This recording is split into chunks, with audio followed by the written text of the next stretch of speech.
What if I told you that the greatest Switch of all time wasn't actually made by Nintendo, but actually rather was made by God? Jesus made many switches in his life. You'll see that Jesus literally did miracles in supernatural switches where he switched blind eyes into eyes that could be able to see.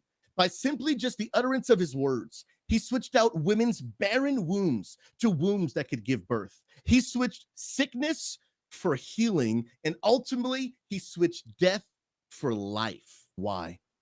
So that the sins of the world could be forgiven because Jesus paid the price in our place. There was a debt to be paid. A crime had been committed, time had to be done, but God loved you and I so much that he switched places with you. The sacred switch of Jesus is not that he just switched places with Barabbas, it's that he switched places with you when he died on the cross to forgive humanity of our sin. This is the Savior switch, that he stood in our place. He paid our debt.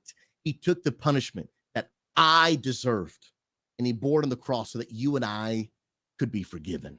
Jesus made the switch so that you could make the switch from death to life, the switch from bondage to freedom, the switch from being lost to being found, the switch from being a spiritual orphan to being a child of God, the switch from endless anxiety to perfect peace, the switch from sinfulness to righteousness, the switch from being lost to being found, from shame to forgiveness, the switch from eternity separate from God to eternity with God.